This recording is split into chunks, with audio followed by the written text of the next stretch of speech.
All rise. Support court with Judge Van Der Bee is now in session. Judge, this is case number JVB1073, Ellison case.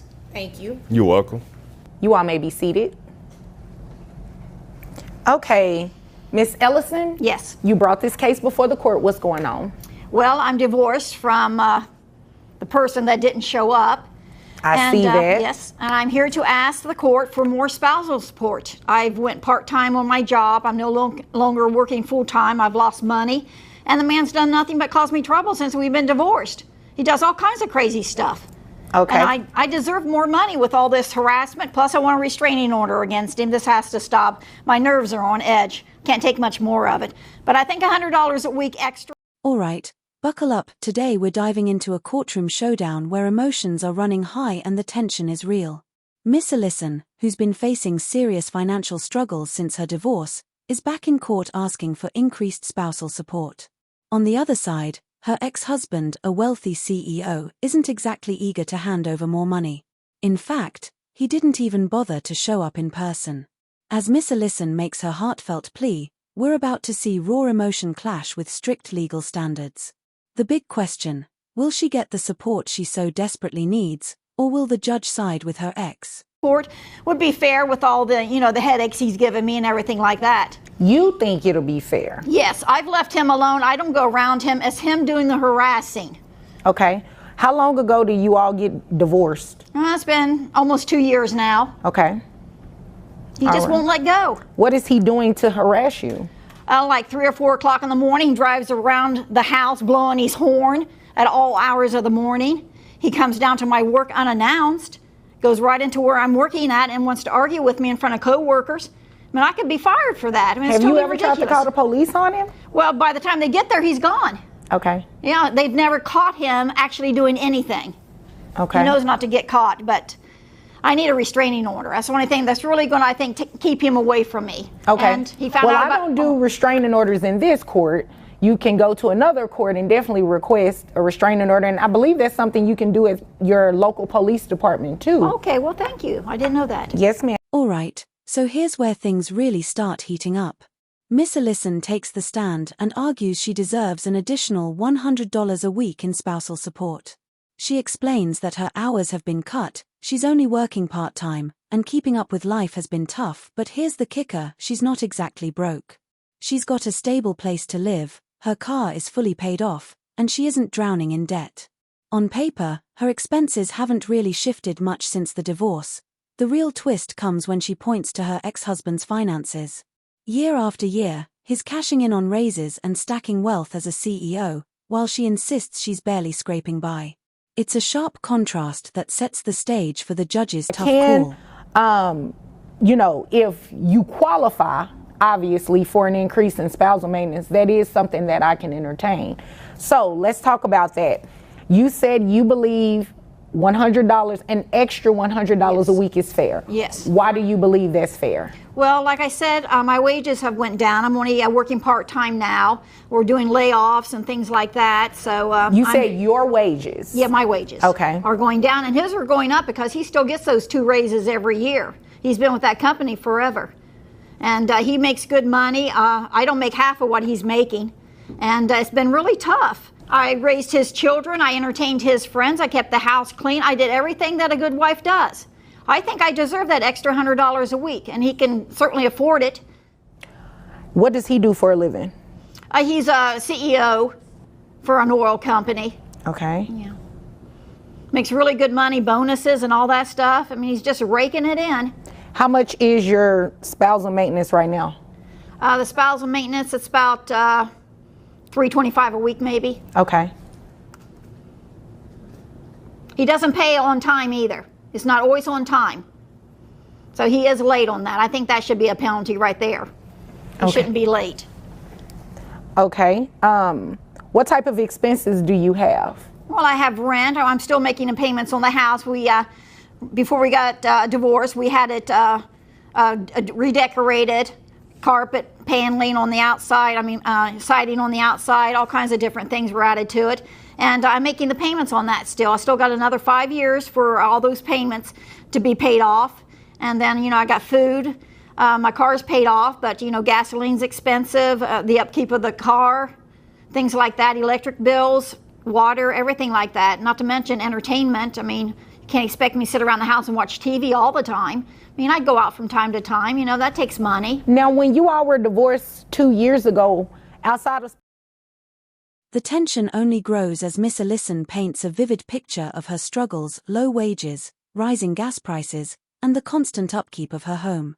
On the surface, it sounds like she's barely hanging on, but here's where the plot thickens.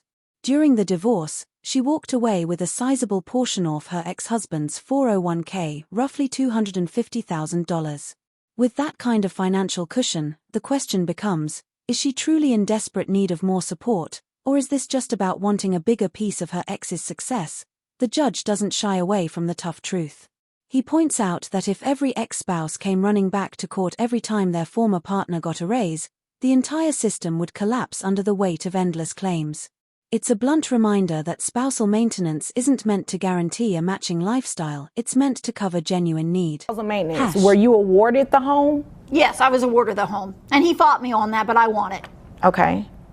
So you were awarded the home. You don't have a lot of payments left on it. No.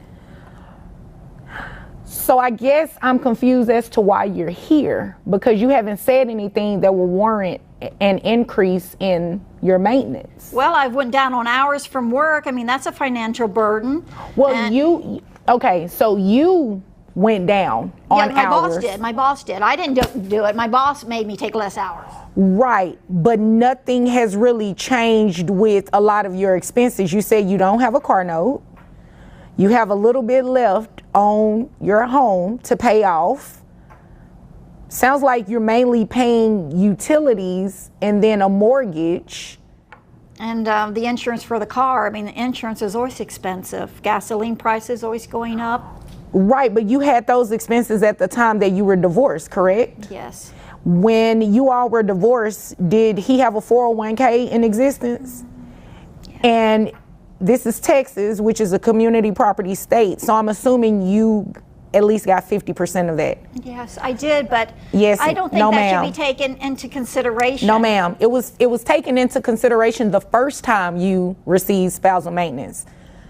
You can't have me take it into consideration again. That's not fair, and it's definitely not the law. His 2 raises every year. I don't get raises. My job's a very poor paying job. I'm uneducated. I mean, I'm not, you know, my age, I'm not going to find much now. I have to stay where I'm at. I feel like I'm trapped in this life. And Ms. Ellison, I feel like you came here to waste my time because I cannot. And this is where the real drama hits. Miss Ellison builds her case on the idea that her ex-husband's steady raises justify her demand for more support. But what gets overlooked is the fact that she already walked away with a huge payout, half of his 401k, a generous sum by any standard. The judge isn't buying it. He points out that her expenses haven't gone up since the divorce. In fact, they've even gone down. Then comes the powerful moment.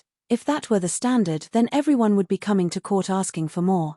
It's a sharp reminder that court decisions aren't about emotions or envy, they're about clear, legal justification. Which leaves us with the big question, is it really fair to expect more when your circumstances haven't actually changed? See Lip 4. And then comes the final blow. After some back and forth, the judge shuts it down, dismissing the case outright. His reasoning: Miss Ellison simply doesn't meet the legal standard for an increase in spousal support. Her entire request hinged on the fact that her ex-husband keeps getting raises, but the court makes it clear that alone isn't enough. In the end, she walks away with nothing but a harsh reminder that when it comes to spousal support, financial reality outweighs emotional hardship.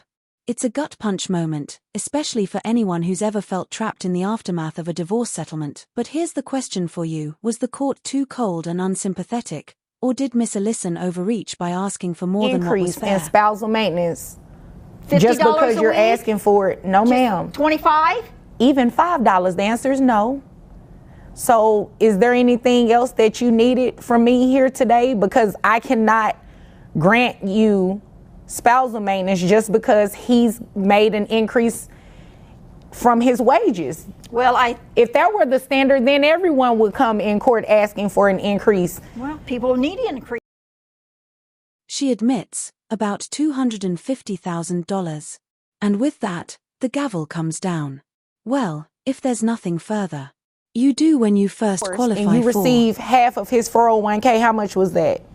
It was a nice piece, Okay, what's a nice piece? Give me a number.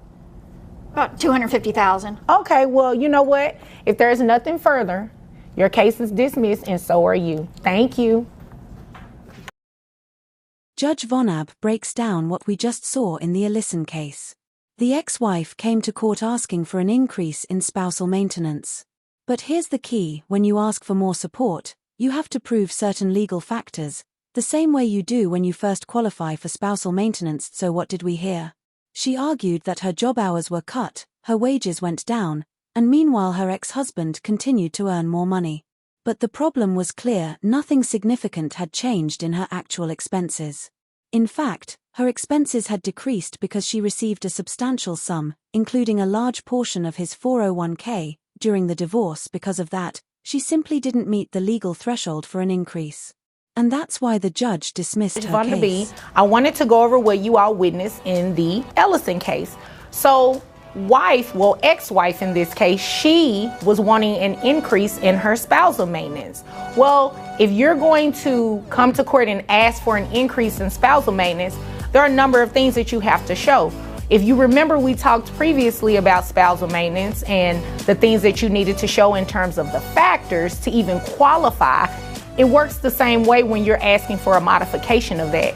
What do you all hear? She was talking about her job, cut her wages, cut the time that she would have to be at work, although husband made this money, but nothing really changed in terms of her expenses. Her expenses actually decreased because she inherited a lot of money when she and her ex-husband divorced. Therefore, she didn't qualify for an increase in a modification of her spousal support, which is why her case was dismissed.